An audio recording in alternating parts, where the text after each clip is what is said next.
All right, welcome back for our second feature match of the week 4, March of the Machine League. We got Spaghetti Mitch over here with his 13-2 record on a 9-game winning streak with his Lutri companion. He's facing another companion, one we don't see too often on the other side there, but very powerful in its own right, is Gyruda from Kevin, who is actually facing down elimination. He's at 10 losses.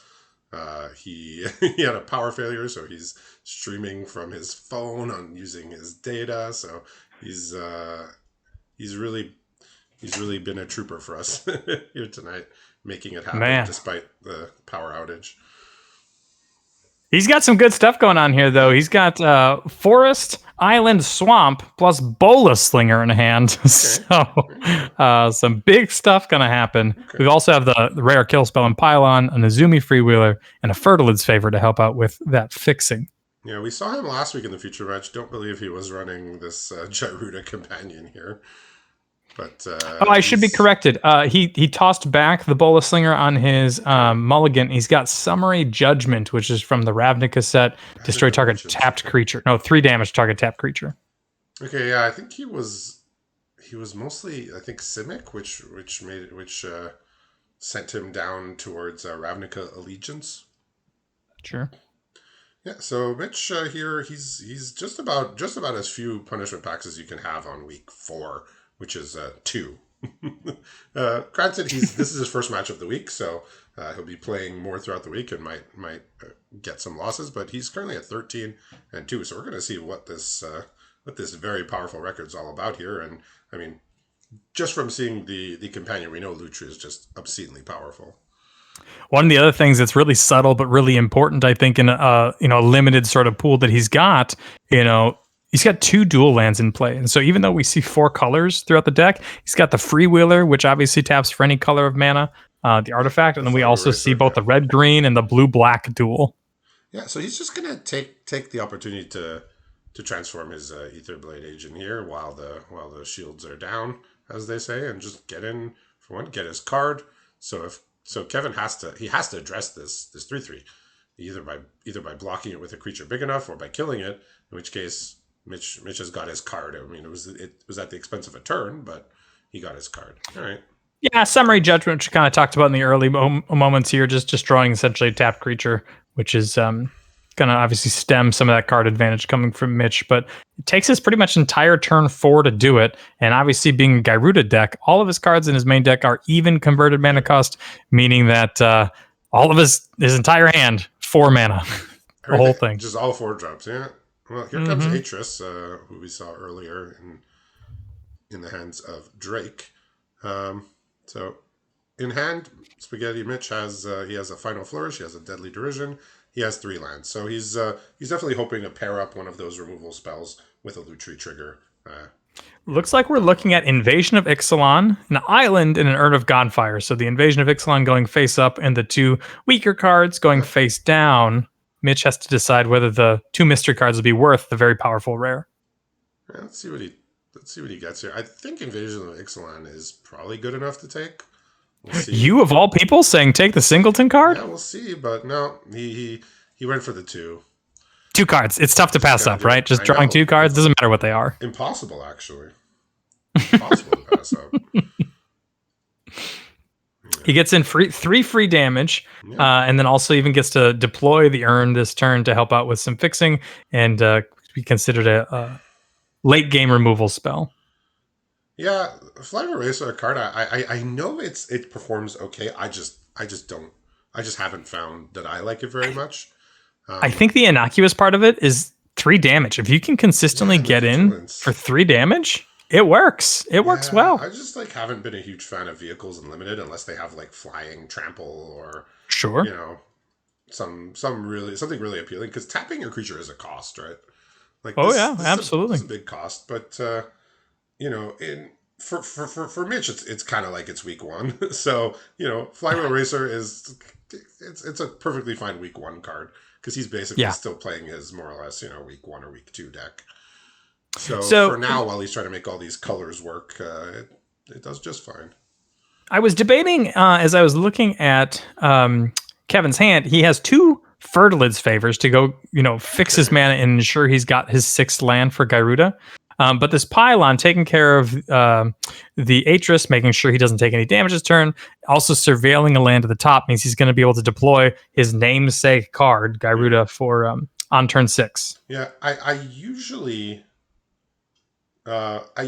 don't really check land counts like in our format, but I'd be curious to see what Kevin's land count is with Jaruda because I think it's so powerful, and you really just want to get it on the right turn every time. That like I think you go up to like something like 26, potentially even 27 lands. You know, like just to make sure you hit it every time. I know in the past when people have companion Jaruda in League, they have had those higher land counts just because it's so strong, and you just want to have it guaranteed on turn 6. Like Oh, as yeah, as absolutely. soon as Gyruda, as soon as you miss your like 5th or 6th land drop, you are extremely far behind because of the high price you've paid to have this Yeah, deck. I mean, we talked a little bit about Lutri being kind of sort of free in this sort of sealed league, and even Luris having a high cost but a really powerful payoff. Yes. Um, Garuda being one of those that it's a huge cost to get there. Yeah, Um, because yeah. So here we're gonna see like like I mentioned before, Lutri's gonna come and get a double cast of this deadly derision, 2 treasures, 2 things dead, and he'll even get to poke in for 3 damage here. this may be the 2 best cards in Kevin's deck, and so Or very close to it. to be answered by the companion, and then just some random removal spell that also happens Yeah, to generate a mana. yeah, It's tough to see. yeah. The companion stipulation is extremely steep for Jaruda. So like you need to make sure you cast it every game, or else like your deck is just a bunch of 4 drops. All right, well, here's the derision. I mean, it's like this Lutri's not even a threat. It's done his deal, and he's not even going to get to resolve the deadly derision because of corrupted conviction here. So Mitch, he does not have any way to deal damage presently. He has an invasion of Amonkhet, though. He has 4 lands and a final flourish. So, um, and there goes a hoarding broodlord into the graveyard. I'm sure he would have liked to That's draw going to be a that good or one the to get Hail back if he Forager. can ever. Oh, Yeah, it's if he can ever okay. flip. He just drew a Glissa. No worries. Oh my gosh. What a What does deck. this guy even need more He's, packs he's for? got he's got 8 packs, and he's got a deck ready to rumble in week 4. Holy cow. So he gets to poke No in wonder this he's Amonkhet 13 and with it. 2. Yeah, and then if he wants, he can copy, among other things, there's a Hoarding Broodlord and Gyruda in graveyards. So he can. This is ridiculous. He says, I don't even need the Invasion Amonkhet. You're at 9. I think that's a really smart option. This is a really great sort of tension that we've seen amongst the entire format. Is like, do I attack the battle or do I attack, directly at Oh, people's life he's totals? going for the battle here. So I've known Mitch over the years because he's, I know him from playing in the store in Montreal, beginning of the days of League. I know he trends towards aggression. So he's always looking to maximize the amount of damage he can deal to the opponent at all times, really. Sometimes, foregoing card advantage or a longer game advantage to get in extra damage. But in this case, he does see value in flipping this invasion, and he's now drawn a Kite Sail, which can get him some guaranteed damage going either at the invasion You or know, or when I at look at Kite turn Sail in the 2. format, I've been pretty down on it. I don't love drafting it. I don't love putting it in my decks, and yet every single time my opponents or I see somebody play it, it looks awesome. It looks so good here. But kind of like Flywheel Racer and Urn of Godfire. It's a good week 1 card Yeah. or week 2. Just going Or forward, week it's like 4 in this you case, want to huh? have something better. I think you Yeah. want to have a better quality card like this later on in the league. But for what he's doing now, it's working. So let's see what he decides. He could just send two tokens at the invasion to flip it if he wishes. I'm a little surprised he didn't Kite sail. deploy the Kite Sail and maybe try to put it on one of the tutus just to automatically flip up the Amonkhet. Yeah. So what's left here in Kevin's hand? We've got a Charging Kavu, which is a very respectable Yeah. and perfectly fine filler Yeah. card, and another Charging Fertilid's Kavu. Favor. So Yeah. So just kind nothing. of very mediocre cards that don't solve the presented problem. So he's giving Kevin sort of a free block here, but he gets to turn this Invasion of Amonkhet. I would have to presume into a Hoarding Broodlord. I can't remember seeing anything better in the graveyard than that. Gyroot is the only other thing that could essentially affect the board faster, but I think you're absolutely right that the Hoarding Broodlord, a flying 4/4 makes perfect sense, and then tutoring up a card rather than just flipping something onto the table. I don't Yeah, see any and reason now why wow, not he to. has so from one of his punishment packs, which was I think War of the Spark, he's got a plane wide celebration. If you remember that one, it's a big Oh 7 mana yeah, the big sorcery, 7 mana spell. and that's what he's Sure, gone to go get. He says, "I want to show off. I want to why not, proliferate. I man? want to proliferate all my incubate tokens and make 2/2s and gain life and get cards back from the He graveyard." could proliferate 4 times because you get to choose 4 items. Yeah, That makes all of his 2/2s into 6/6s. this is a celebration of all things gluttonous and greedy in Magic, Yeah, but spaghetti it's Mitch. wonderful. Jeez. It's a wonderful entertainment form here. Um, and Kevin he got to do what his deck wanted to do. He played his Jaruda on curve. He interacted. He played some creatures, but Mitch was just operating on a different level of value here with the Lutri killing 2 things and then just drawing that glisten just at the right time to really get in all the damage. Now it certainly seems that Mitch he's got some stinkers in the deck, right? You're playing Earn a Yeah, Godfire, he's playing Flywheel Racer, he's playing Kite Sail. If he draws the wrong half and is missing some of his big bombs, which notably he's got a bunch, but if he just happens to whiff on all of them, it seems like his deck can kind of spin its wheels a little bit. yeah. So he's playing just a straight Sultai deck. He's playing heavy amounts of all the colors, so I wouldn't call Mm-hmm. any one of the three a splash, but he's just playing the 3 colors. He's not going I deep into noticed a it. Rugged Highlands in there as well. The red. Was there Yeah. any particular red card that we saw? Well, first of all, it can help cast Lutri. Okay. It can, because Lutri has red in its mana cost, and he might have some double face cards that can flip up for a red mana, and he doesn't want to Okay. have to always pay life. But So no I think actual it could red in the just CMC. could just be for Lutri. Just like it's a green land that can also cast Lutri. Nothing wrong with that. If he's got Rugged Highlands, Island Swamp, he could still cast a Lutri where he couldn't if that Rugged Highlands was a forest. So. Mm-hmm. And being 3 colors, you'll take all the help you can get, even if it's something small like just helping to cast Lutri. Sure, works out great. Now we'll see the very powerful O1. He has a Okay. Lurgoyf coming from I Kevin on our side. I mean, I guess with Gyruda, you could mill into that, but I think you want to hold it till you can at least kick it once most of the time. Here comes our unsung MVP of the last game here, Flywheel Racer, back at it again. I think the other thing that Kevin is looking at is his deck, even though it has significantly more packs on it, it's weaker, right? Just the high end isn't as high. And so just getting in any damage he can and trying to sort of burn out as quickly as he can. Mitch, I think that's his sort of game plan moving forward. Yeah, I tried a Gyruda deck. I think it was in Strixhaven League when I opened a pack of Ikoria and found a Gyruda, and I don't think I would do it again. It's so clunky, and like the advantage that you get, it's nice, but it's on turn 6. Like with how good the cards are nowadays, you could be like miles behind already by then. One of the things that I saw at least one of here is there's a split card you can remember from, I want to say it's probably the Ravnica set where it was a Simic card, right? Where it's Repudiate or something else. It's total converted mana cost 4, but it's either a 1 or a 3. For 1 mana, you can go dig for a creature.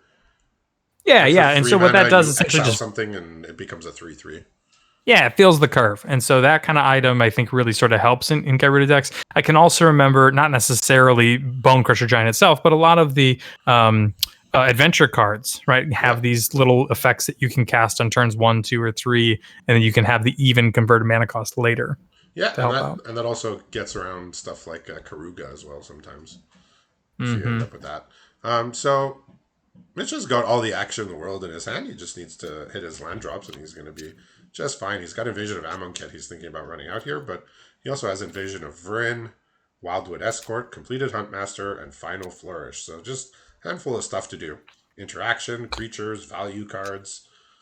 Yeah, Jesus. Just We're looking at 4 cards in hand, and I think Kevin's going to prioritize the land that we have so that we can continue to march towards Garuda. We do have a Bola Slinger and a Destroy Evil, Destroy Evil doesn't really have too many targets. Boulder Slinger is going to hit the bin, and Nezumi Freewheeler being the last card that we're looking at that we've kept.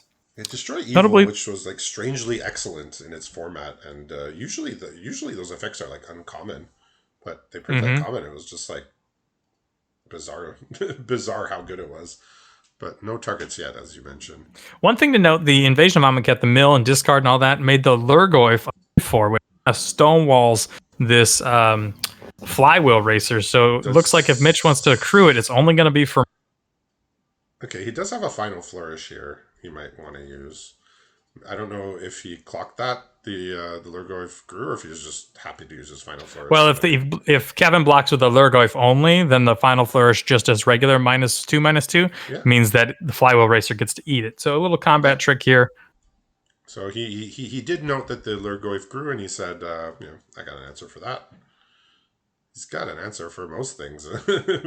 So it seems. Like, yeah, this is one of the. I mean, he started with the Lutri, which is always a nice place to start your pool, and like he's only opened 2 punishment packs. One was a pack of Theros Beyond Death, for which I saw he's playing a few cards, and then War of the Spark, where he found that plain white celebration. So we've got a title tear that we picked up, plus the planes in hand means that Kevin can put Garuda to hand, cycle the title tear. He's got will be 3 blue on his turn, and all that means that he's going to be able to cast Garuda next turn. But in the interim, if he does that, and he doesn't really have anything else to do, that means Invasion of Amonkhet's going to flip over, and he's probably going to continue to take additional damage. Yeah, I think he has to go with the Garuda line here. Yeah, unfortunately, some of the biggest bombs that we saw in his hand, but he does have just lots of good stuff to do.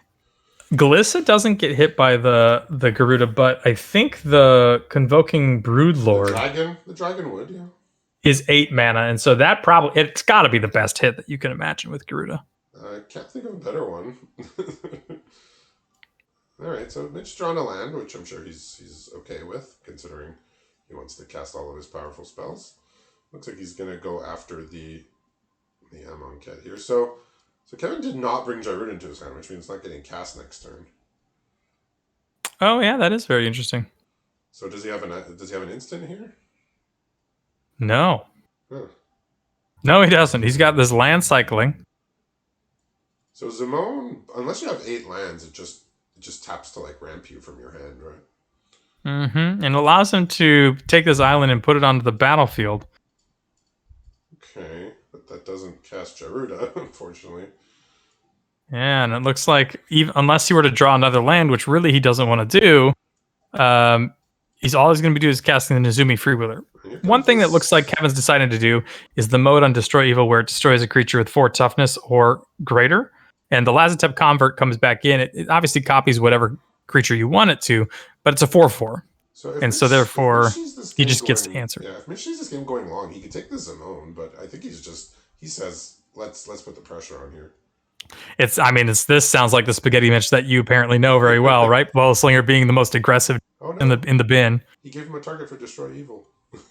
Exactly, and I think that was the whole purpose, is to not bringing Garuda into hand. Kevin, conceded the idea that the invasion was getting flipped. He's going to kill it right away. Kill anything because it's always going to be a 4/4. But now the invasion's coming right back, and we're doing it all over again. Mm-hmm. All right, a bomb off the top of the deck, and Atraxa Praetor's Voice. Okay. 4/4 flying, 4/4. Vigilance, lifelink, and death touch. Yep. No present answer to that. So Mitch can go digging here with his Invasion of Vryn and the Invasion of Amonkhet. That could get him a look at many, many more cards here. But this 4/4 will otherwise sort of stop the violence. Unfortunately, Kevin knows that whichever card he doesn't cast is likely getting discarded to the Invasion of Amonkhet. And he's looking at this Nezumi Freewheeler just sort of sad in his hand. It's going to just, that is fortunately, not do much. This is looking better. And up off the top, we got Deadly Derision, so... Oh my God, Mitch, please. Please, Mitch. Stop it. Yeah. What a draw. Deadly Derision, he gets to hit him for 9. Or you can just replay the Amonkhet and hit that. That's probably... He gets to do both because the flywheel has vigilance. Yep. Yeah, and he has the treasure to cast the invasion, so he can get his own Atraxa if he wants. Oh, he just says no. I like swinging in for 9 and puts him on a 2-turn clock. The invasion then allows him to discard the last card in hand, and that means that Kevin's got to pull something off the top of Yeah, the deck. this is a nasty display here, and like we said, 2 losses this is on. So watch I out for mean, Mitch. now seeing the deck in If you action, still you can have see why.